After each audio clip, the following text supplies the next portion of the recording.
Semana Económica presenta Diálogos de Carrera y del Futuro, con Patricia Canepa.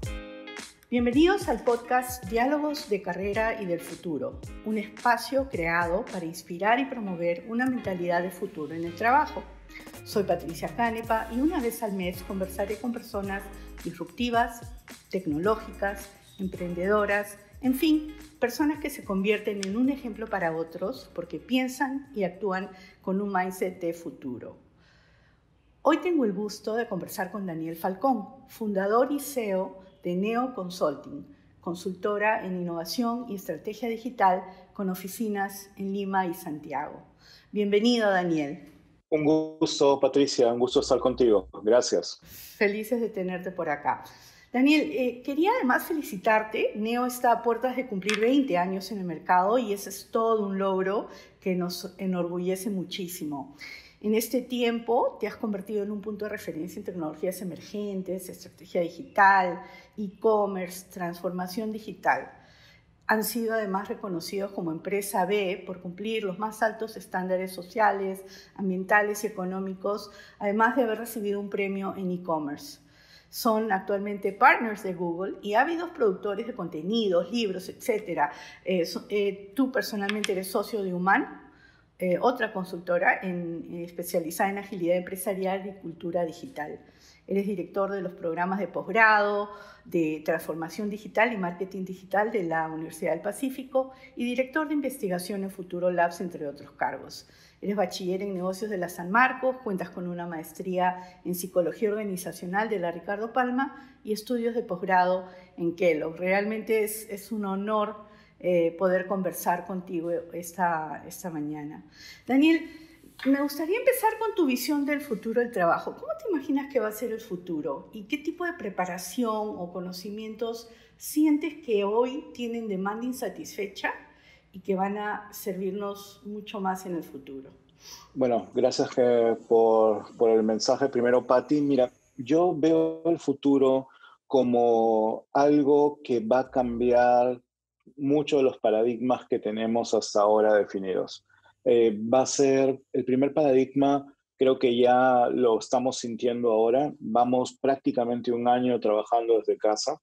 Yo creo que el futuro del trabajo va a ser un mix entre trabajar en casa o en cualquier parte del mundo y trabajar en algún tema en la oficina.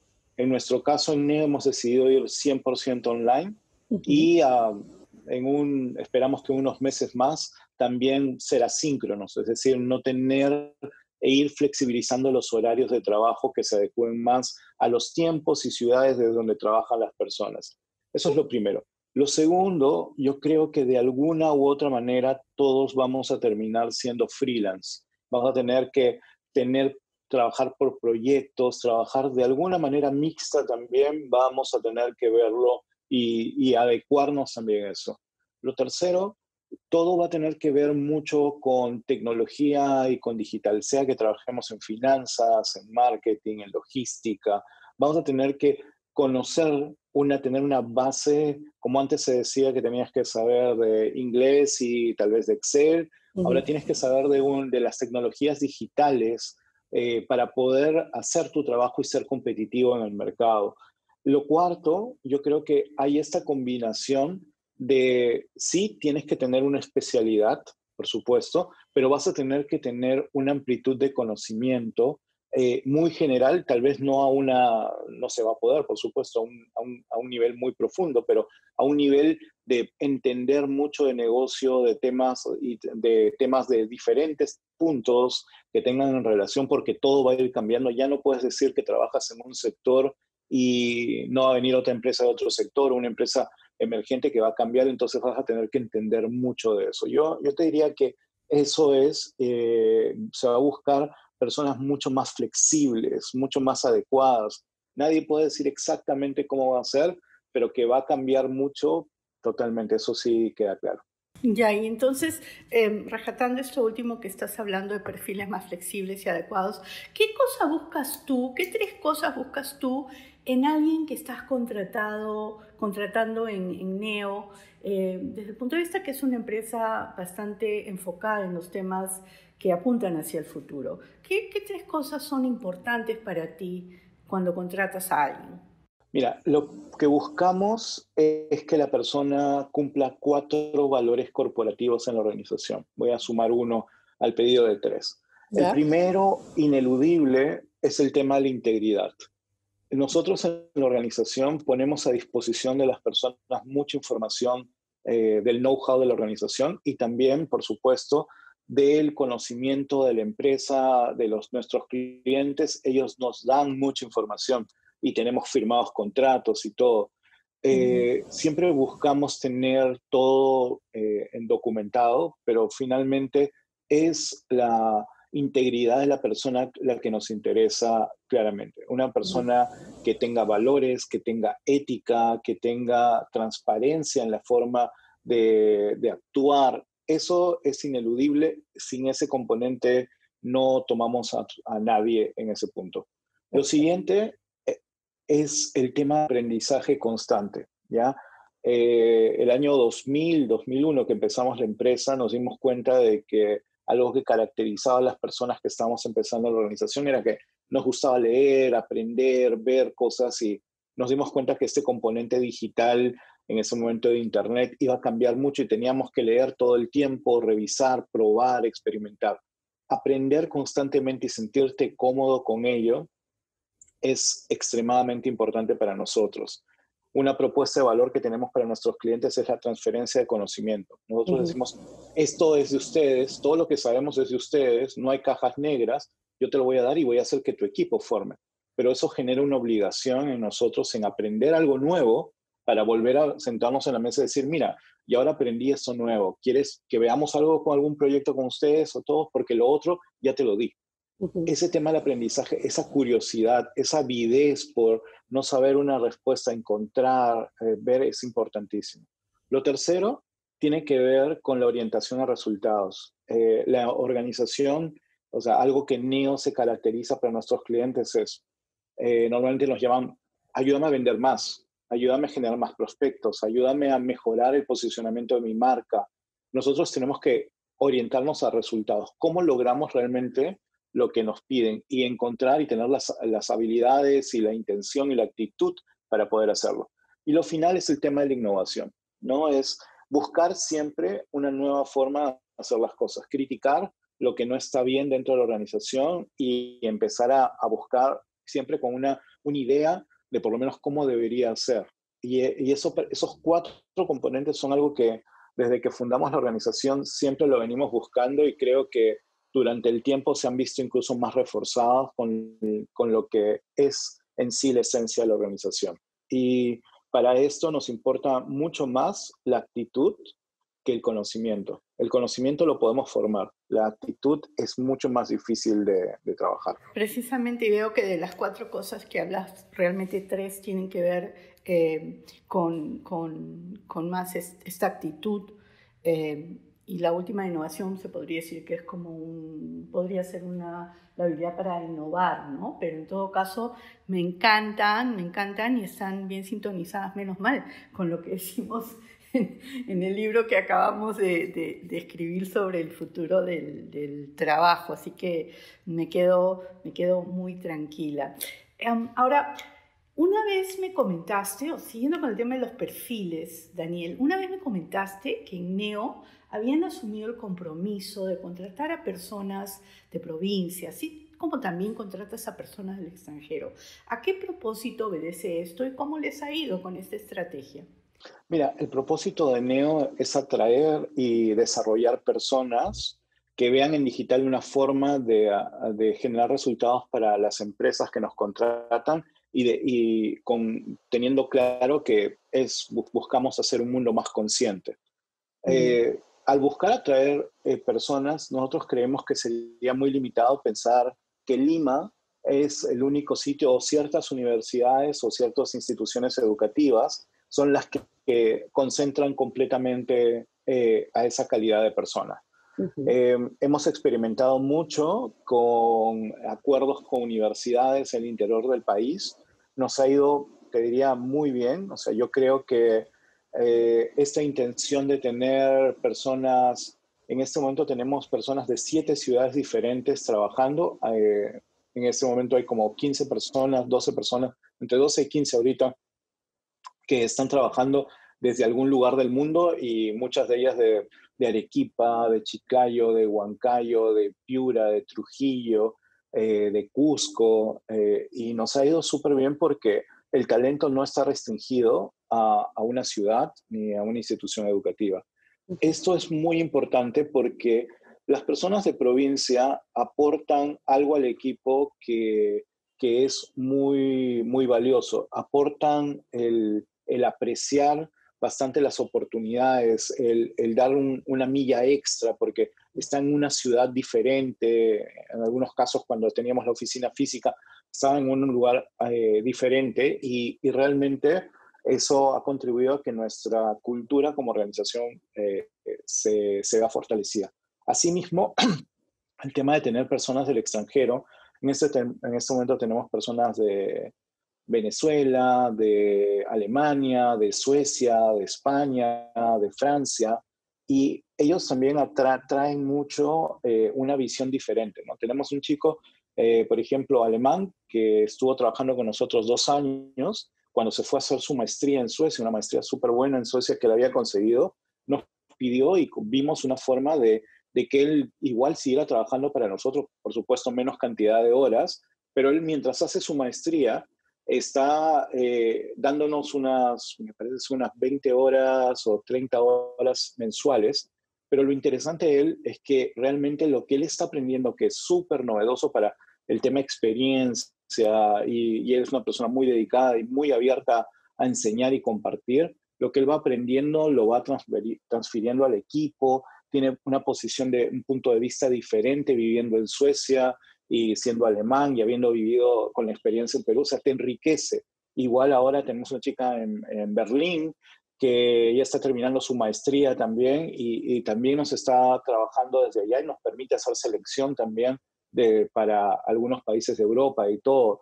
Entonces, todas esas experiencias lo que hacen finalmente es enriquecer lo que tú vas aprendiendo, ya no solamente de tu especialidad, como hablábamos al inicio, sino también de una amplitud de campos y una visión diferente del mundo.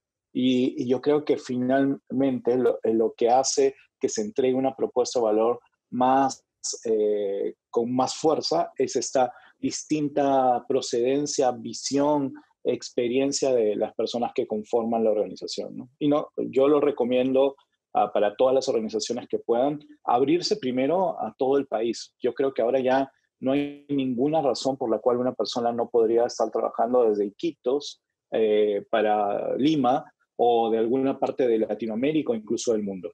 Y Daniel, ¿cómo encuentras a estas personas, a la persona que está en Suecia, al que está en Berlín?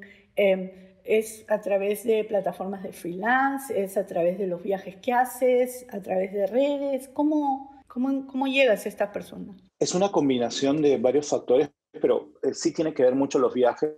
Normalmente los viajes lo que hago es visitar algunas universidades, generar algún tipo de acuerdos para poder estar en sus bolsas de trabajo, seleccionar. Otra es que muchas de las personas del extranjero atraen también a otras personas del extranjero para trabajar en la organización. Otra tiene que ver con plataformas. Hay plataformas en las cuales para poder hacer, por ejemplo, tus estudios también los puedes traer o una combinación de tu maestría, que tenemos muchos chicos que han venido a hacer ciclos de maestría que trabajan luego en la organización. Son una múltiple tema de variables, pero luego lo que pasa es que al tener esta visión y también algo que nos ha estado pasando con esto que tú mencionabas, la certificación que hemos logrado el año pasado de ser una B Corp, también este tema de ser una empresa que tiene un impacto en la sociedad, no solamente en los ingresos de los accionistas, atrae más personas que tienen también ese propósito. Digamos que se van juntando las piezas para poder hacer y armar esta solución, ¿no? Qué bonito, qué bonito. Ahora, hablando de estas experiencias de personas del extranjero, con personas del extranjero, tú mismo eres una especie de nómada, vives en Lima, pero siempre te preocupas por hacer residencias en el extranjero. Me acuerdo una de las últimas veces que conversamos, estabas camino a Asia para para radicar ahí unos 3 meses. ¿En qué países has hecho residencias hasta ahora y qué vivencias extraes de esto? ¿Cómo te hace esto un mejor profesional o empresario? Sí, algo que he intentado hacer en la organización es buscar llevar el tipo de trabajo a una forma más natural de vida. Yo creo que este horario de lunes a viernes, de 9 a 6 en un solo sitio, pertenece a una historia de hace 100 años, del siglo pasado, porque había una línea de producción que había que estar en ese momento. Ujú. Y uno de los espacios es probar personalmente si eso es posible para poder también ofrecerlo dentro de la organización como una variable diferencial. Ya. Algunas ciudades en las que yo he pasado tiempo y hemos hecho proyectos también para poder hacer intercambios. Berlín, yo te diría que es una de las ciudades que mejor experiencia. He estado un mes ahí trabajando en intercambio también con otra. Al final, el año 2019, hicimos un intercambio de oficinas con una empresa en Berlín. O Okay. sea, 20 de ellos vinieron a Lima a trabajar en nuestra oficina, 13 de nosotros nos fuimos allá a trabajar por 2 semanas. Yo me quedé un poco más de tiempo antes y después. Y eso fue una experiencia que te enriquece porque tienes que vivir, o sea, tienes que tomar un bus, tomar el metro, caminar, buscar dónde comer. O sea, algo que uno siempre tiene que hacer es tratar de no sentirse tan cómodo en un solo sitio, ¿no? Y buscar. Yo soy una persona extremadamente distraída y diría bastante torpe en muchas cosas cotidianas. Y, Ujú. por ejemplo, tomar un metro, también he estado un mes entre Tokio y Hong Kong. Ya. Y, por ejemplo, tomar un metro en Tokio sin Es entender nada complicado, es es bien complicado complicado. Sí. y me hace darme cuenta o sea, cómo tengo que desaprender y volver a aprender, porque si no, no puedo vivir, o sea, no puedo ir a un sitio a almorzar o volver a casa, etcétera, o lo que llamemos casa en ese momento. Yo creo que esa forma de cuestionarte constantemente es importante. En el pasado lo he hecho en Cusco. He estado viviendo 6 meses, un mes en Lima, un mes en Cusco, un mes en Lima, un mes en Cusco. Lo he hecho en Buenos Aires, 2 o 3 meses en Buenos Aires también. Pero yo creo que esa posibilidad de ponerte en un entorno diferente al tuyo te da lecciones. En Cusco lo que aprendí, por ejemplo, y que es una lección que siempre me gustó, es podía caminar a todos sitios. Y lo que decidí desde ese momento, en todo lo posible que pudiera hacer, es vivir lo más cerca posible a mi oficina, porque la calidad de vida que tienes caminando y no teniendo que tomar transporte público, manejar, ayuda mucho a que te sientas mejor como persona. De Japón y de Hong Kong, o sea, lo que yo he sacado es un poco que son personas que trabajan muchísimo, pero también se dedican, y eso es tal vez la parte de la historia que no la vemos tanto, es a cuidarse ellos mismos, desde el tema de los baños que tienen todos los días y sumergirse en agua, el tema de la meditación que desarrollan, el tema de el agradecimiento y estar muy cerca a la espiritualidad, que es diferente al que nosotros tenemos. En Alemania, y sobre todo en Berlín, que se dice que Berlín no es Alemania, pero ahí Ujú. está inmersa en ella, o sea, tienes una multitud de culturas, una Europa oriental y occidental en un solo sitio prácticamente, y una ciudad que ha tenido una historia tan dura y tan difícil, y cómo realmente, o sea, esa multiculturalidad puede producir cosas maravillosas, ¿no? Entonces, desde la comida, desde los espectáculos, desde el arte, etcétera. Y yo creo que eso lo hemos extraído también para buscar hacerlo. Esto de ver, y vuelvo a decir, no hay que irse a un lugar tan lejos, o sea, en este caso era mucho por mi deseo y por probar algunas cosas, pero buscar, ver, estar en un entorno diferente al nuestro es aquello que nos mantiene, yo diría, curiosos, con los pies en la tierra, porque en Tokio, perdido en un metro, te das cuenta, bueno, vaya, soy una persona que no se sabe ubicar bien, hay que ver cómo llegar a ese sitio. Eso te permite, te centra mucho en que siempre tienes que seguir aprendiendo, ¿no? Me parece genial todas estas vivencias que has tenido. Y ahora regresemos un ratito a la empresa. ¿Qué tipo de proyectos desarrollan en Neo que nos pueden dar una luz sobre lo que está en el radar de las empresas hoy en día y que además podría ser una oportunidad o abrirle los ojos a las personas que nos están escuchando en el tipo de proyectos que están buscando las empresas hoy en día? Pati, lo que nos ha tocado ver es que muchas de las empresas durante la pandemia se han dado cuenta que tienen un recurso muy importante en el tema de data. Y esa información muchas veces no es utilizada. Si bien es cierto, escuchamos de inteligencia artificial, de machine learning, big data, algo que está pasando es que las organizaciones no están tal vez ni siquiera teniendo la base de datos actualizada de sus clientes o buscando personalizar la experiencia o automatizarla de acuerdo al conocimiento que ya tienen de las transacciones pasadas, del comportamiento de sus activos digitales. Ese es el primer tipo de proyecto que hemos visto bastante durante estos últimos 12 meses. Lo segundo tiene que ver mucho con el crear una propuesta de valor nueva. Algo que ha hecho la pandemia es acelerar la transformación digital, como muchos lo dicen, y es verdad. Ha logrado que sectores que antes, por ejemplo, no trabajábamos tantos con ellos, como consumo masivo, alimentos, bebidas, farmacéuticas, automóviles, negocios B2B, se den cuenta que si bien no estuvieron tan al día con todo lo digital y no han tenido un crecimiento, ahora ya es una prioridad. Y entonces, en ese punto, lo que hemos visto es cómo crear una estrategia digital, porque tienen muchos activos, seguramente tienen redes sociales, tal vez algunos websites y blogs, tal vez alguno en comercio electrónico, pero no hay una definición de cómo voy a lograr lo que quiero proponerme, lo que me he propuesto, por ejemplo, recuperación de ventas o posicionamiento de la marca, etcétera. Entonces, ese segundo tipo de proyectos de cómo crear mi estrategia digital, totalmente. Lo tercero tiene que ver mucho con el comercio electrónico. El comercio electrónico definitivamente ha tenido un adelanto de al menos 4 años. El año 2020 lo hemos cerrado con lo que pensábamos vender y penetrar de e-commerce y de Internet en el 2024. Y yo creo que ahí hay un gran campo también para este año 2021 que vamos a seguir manteniendo este distanciamiento.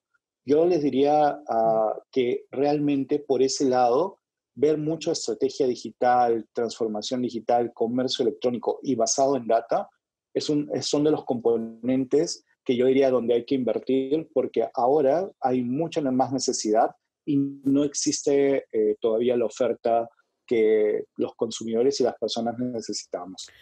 Daniel, cuando yo leí el libro de Eduardo Torres Llosa sobre transformación digital, una de las primeras cosas que me saltó a la cabeza fue, Dios mío, este libro sirve mucho a los CEOs, efectivamente, pero este es un libro que tienen que leer todos los colaboradores para poder entender qué cosa es una transformación digital.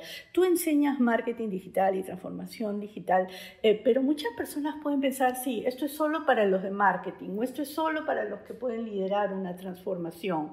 Conversanos un poquito sobre tu perspectiva de estos dos cursos. O sea, ¿qué caracteriza a las personas que lo toman y quién crees tú que debería estarlo tomando? Pati, mira, lo primero que yo creo es que la transformación digital finalmente es una transformación de personas. Porque hablamos que la transformación digital es una transformación de organizaciones y estamos mucho viendo esa parte, pero las organizaciones son personas.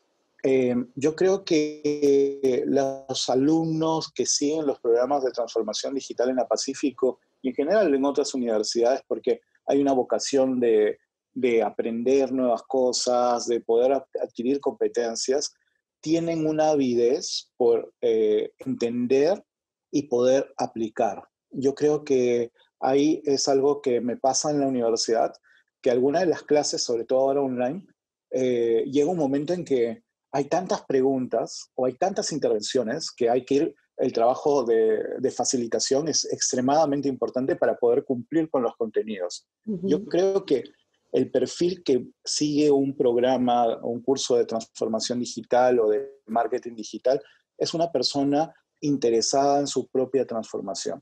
Tal vez no lo tiene tan consciente, pero yo siempre en la primera clase que tengo con ellos, o sea, busco hacer esa reflexión, ¿no? En cómo nosotros nos estamos transformando, porque finalmente nosotros también en este entorno no podemos vivir sin transformación, ¿no? Estuve escuchando el podcast justo que tuviste con Eduardo y le preguntaste, Eduardo, si una persona podía no cambiar dentro de una empresa que estaba cambiando. Y no es posible.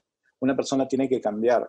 Las personas que están estudiando, sea en universidad, sea por su cuenta, tienen esa curiosidad, esa intención, y varios de ellos están también en un momento de transición laboral, ¿no? Y a mí me gustan mucho todas esas historias de personas que están emprendiendo, de personas que se están reconvirtiendo. Es un momento que tú lo sabes mucho más que yo, que a veces da miedo, que a veces uno se siente inseguro de entrar en terreno que no es el terreno que tú conoces y entender. Y hemos tenido alumnos de 65 años como alumnos de 23 años, casi en una misma clase. Y es una experiencia muy agradable, en verdad. Ya, y Daniel, ahora ya para cerrar, una última pregunta que te ruego me contestes así 1, 2, 3, si es posible. Tienes una larga trayectoria emprendiendo, tienes alumnos que son emprendedores en tus clases, has hablado con emprendedores en todo el mundo. ¿Qué 3 recomendaciones le darías al público interesado en emprender? Alguien que está pensándolo y quiere emprender. ¿Qué 3 cosas le dirías? Y con eso ya cerramos. Mira, lo primero que le diría a Patricia, hay que investigar. O sea, no hay que dejar si vamos a hacer un emprendimiento, seguramente ya hay empresas que lo han hecho, hay que investigar al consumidor, hay que investigar las tendencias, porque ahí van a surgir oportunidades. Lo segundo es que tener muy claro que el emprendimiento, y sobre todo en el Perú, implica mucho de persistencia. Yo creo que eso es fundamental y vamos a tener que tenerlo todos los que emprendemos. Y lo tercero, estar preparado para cambios completos en su vida, en todo, muchas veces para bien, otras veces que hay que superarlos, pero estar muy flexible a aquello que vaya a tener. Con esos 3 puntos, yo te diría que son lo que yo recomendaría, tanto, 1, investigar, 2, flexibilidad, o 3, flexibilidad, y 2, esa vocación de poder realmente estar preparado para la persistencia. Wow, Daniel, me ha encantado el podcast. Has compartido muchas vivencias y experiencias y consejos, creo que valiosísimos para todos. No me queda más que agradecerte por acompañarnos, por darte ese espacio en tu ocupada agenda para compartir conocimientos, ¿no? Gracias, Patricia, muy amable. Realmente te felicito también por el podcast, lo he estado escuchando y nada, seguimos en comunicación. Muchas gracias. Pueden conocer más sobre Daniel Falcón en LinkedIn y en su página web neoconsulting.ai. 1.000.000 de gracias a todos ustedes por acompañarnos. Si les gustó el podcast Diálogos de Carrera y del Futuro, no duden en compartirlo y calificarlo. Los esperamos en el próximo episodio.